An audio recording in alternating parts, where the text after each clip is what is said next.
Nobody's getting carried away, but if Liverpool win on Sunday, they take one massive step in the right direction to winning the Premier League. This video is going to be a match preview. We're going to talk a tiny bit about the Madrid game, some of the injuries Man City and Liverpool have leading up to the game, and some of the form leading into it as well. We're going to do predicted lineups, so if you enjoy the content, make sure to drop a like and subscribe. So before we talk about City, we have to talk about that performance against Real Madrid. That was the best performance of the season so far, without a shadow of a doubt.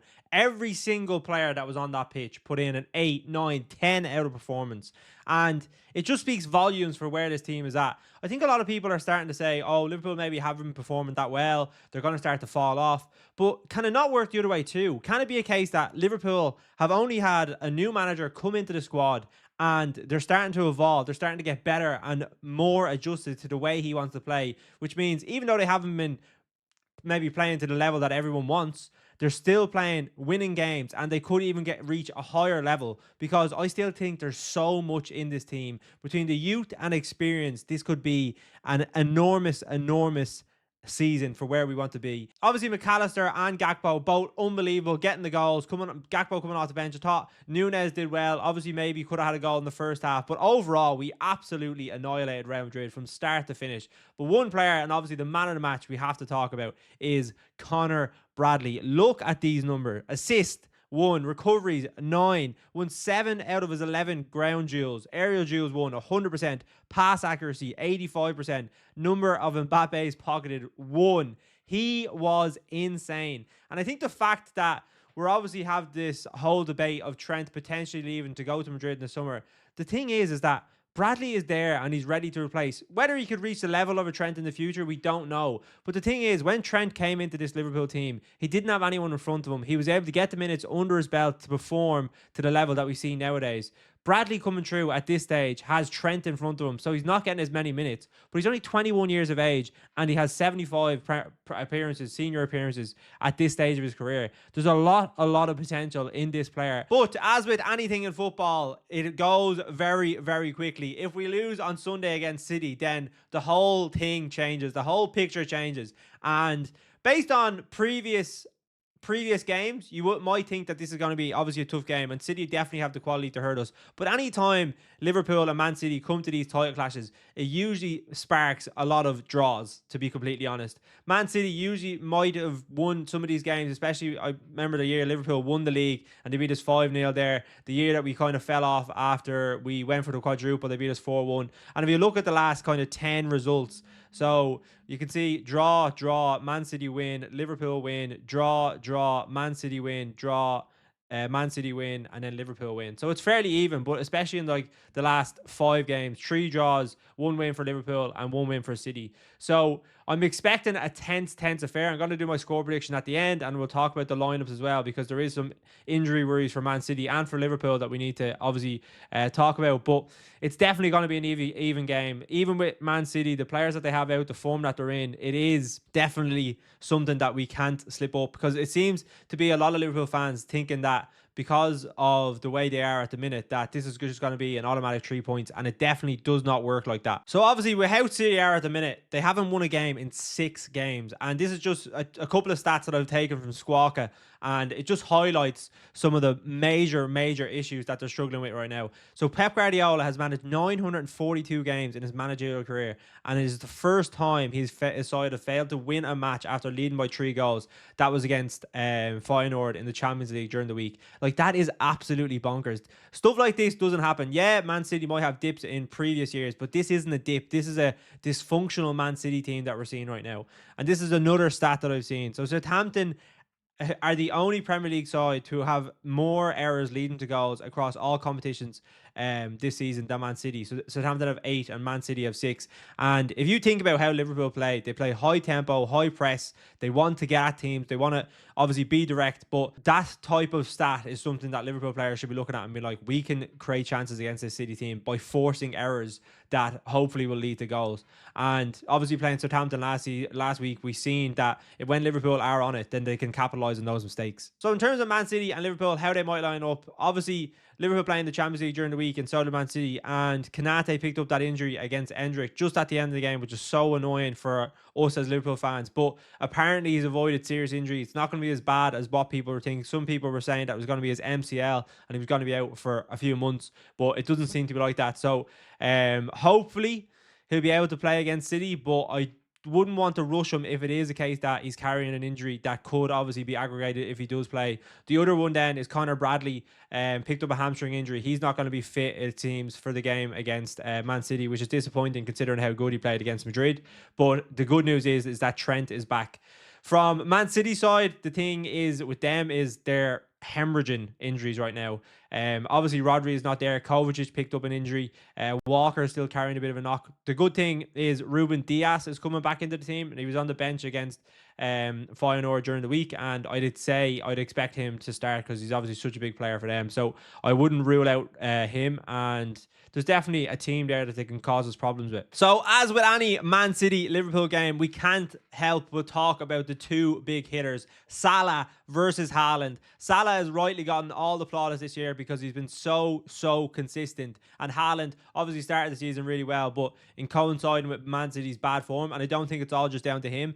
They started to struggle and he started to score his goals. So in the last 7 appearances, he only has 2 goals, and Salah has 7 and 2 assists. And then Haaland obviously has no assists. But the worrying thing is here is that Haaland is still obviously getting into those positions where he can score goals. So you can see like the shots. So he has more shots. He's more shots on target as well. And his shot conversion rate is the thing that's letting him down. We've seen in some of the chances, he's just maybe fluffed his lines, like the game against who are they playing? Sorry, the game against Spurs in the first half. Like if he takes 1 or 2 of those chances, City go 1 or 2-0 up, then that game is completely different, and maybe they don't go on and lose. But you can see with Salah, his conversion rate at the minute is just so high. 30% conversion rate is mammoth. That is huge, especially for someone who's not playing as a striker. But anytime Salah gets a chance, he's basically scoring 1 in 3. Any shot that he takes, 1 in 3, he's getting a goal, which is phenomenal. And then you can see the thing is there, expected goals. So Haaland should have been expected to get 6 goals in his last 7 appearances,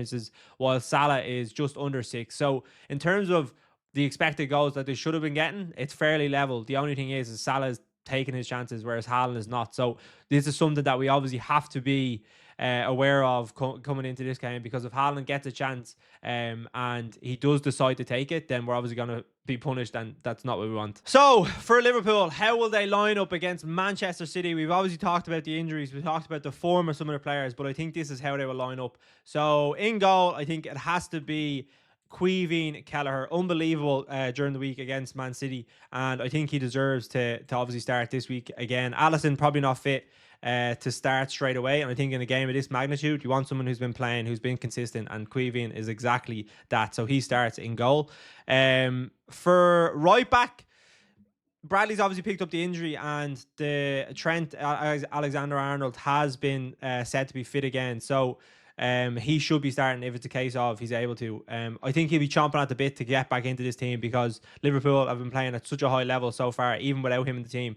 And I think if you were to ask most Liverpool fans between Trent, Van Dijk, and Salah, who would you want to drop out of the team the most, or who would you least worry about if someone to drop out of the team? It would be Trent, because we obviously have Bradley in there at right back, but Trent obviously has the ability there to produce big moments, so hopefully he can produce one against City.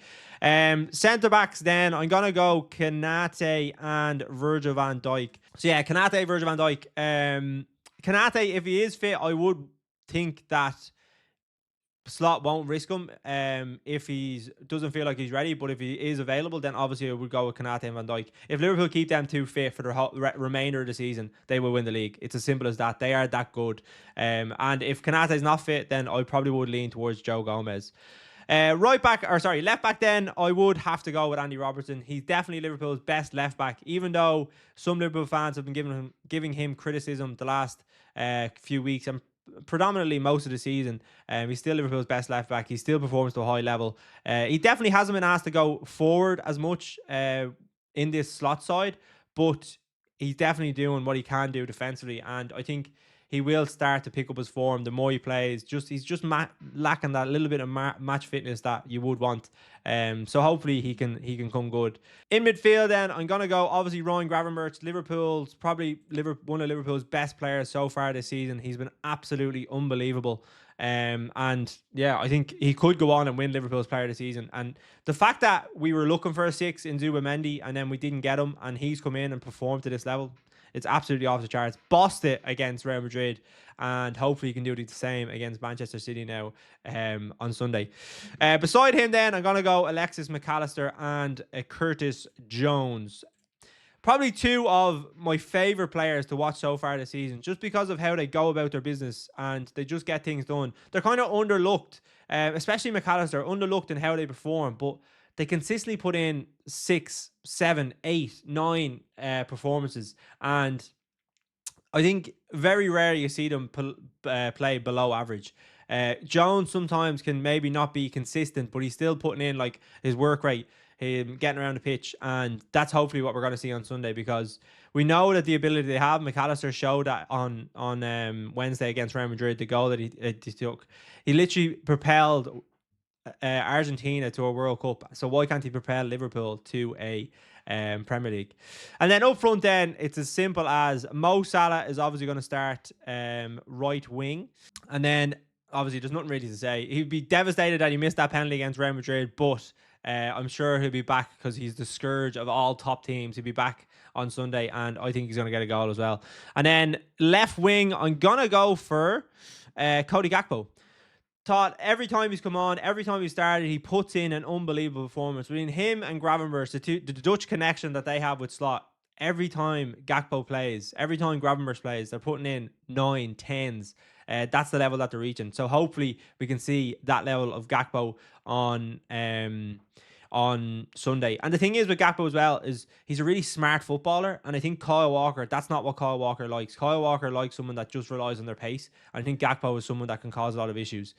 And then up front, leading the line is Luis Diaz. Really like how he's starting to perform in the striker position. I think him and Nunez offer something different, but I think in this game I would like to see Diaz just because of how he plays. He's a little bit more smart in how he goes about things, so I would like to see him start then up front. So that is my lineup for Manchester City. Then we'll obviously go through this pretty quickly because they are obviously suffering a lot right now, but I think this is how they line up. I think Ederson will start in goal.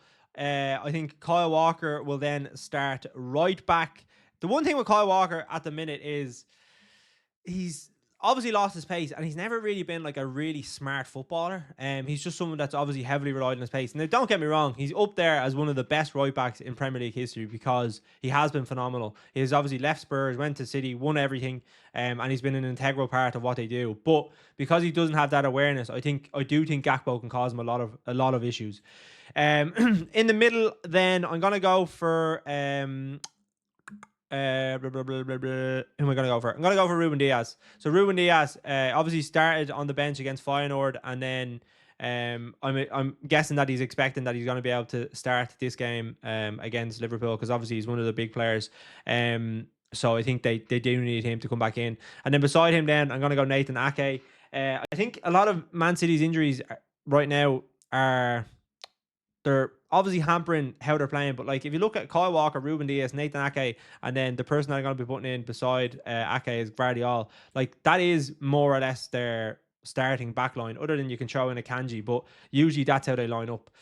So if they lose, then that's obviously their fault defensively. But I think the issues are coming from midfield, and we're going to talk about that now. So obviously Kovacic is injured, and Rodri too, but I think he will start Rico Lewis again. Wasn't his best performance against Liverpool, or sorry, against Spurs last week. It obviously just didn't work in the way that that Guardiola was hoping. But he does have ability. He does have that energy that they probably are lacking in midfield. But I think this is the problem they're going to have. The person that he's going to be playing in beside him is Gundogan. So Gundogan in that midfield, lads, that is where Liverpool can hurt them. Gundogan playing in midfield, we should be on him every single time he gets the ball, because he's not playing well enough and he does not have the legs to get around the pitch like he used to. This is not what he was brought back into Manchester City to do, so that's definitely something we can target. Right wing then, it has to be Bernardo Silva. I think Bernardo Silva, Rico Lewis, Gundogan, they'll all be interchanging. I'd say Bernardo Silva might drop in a little bit to help them out, but I think this is where Guardiola will want to bring in De Bruyne. I know, obviously, Man City, the way they're playing at the minute, he's probably worried that De Bruyne might not have the legs to get around. But I think in a game like this, his experience, his levels, in terms of the quality that he can bring into the team, I think he has to start. And then on the other side, then I'm gonna have to go with Phil Foden. So yeah, Foden maybe hasn't lived up to the heights that he had last season, but I think the quality is there. It's the same with all, like, this whole Man City team. The quality is there from all of them, so we have to be very careful that we don't give them anything, and I'm hoping that we don't. But then, yeah, obviously up front is going to be Erling Haaland to finish, and as I've already pointed out, he might not have the goals at the minute, but he has the chances, so we have to be wary, and we have to make sure that he doesn't score against us. In terms of prediction, what I think the score is going to be, as you can see there, Man City, I'm predicting to score early. I think they might score even first, or Liverpool might score first, and then Man City will reply. But I think Liverpool in the second half, as we've shown so far this season, they will pull away and go on to win this game, take 3 points, and go 11 points clear of Man City, 9 clear of Arsenal if they win their game, and Liverpool will win 3-1. That is my prediction for Sunday. So yeah, that's what we're going with. Let me know what you think the score. Let me know your score predictions in the comment section. Do you think Liverpool have enough to win on Sunday? Do you think Man City are as bad as what they're showing right now? Will they continue their losing streak? I'm very interested to hear your thoughts, but I shall see you all on Sunday. We'll be doing a full watch along then, so I appreciate if anyone wants to join. We can have a chat. We can have, hopefully, celebrate 3 points. See you then.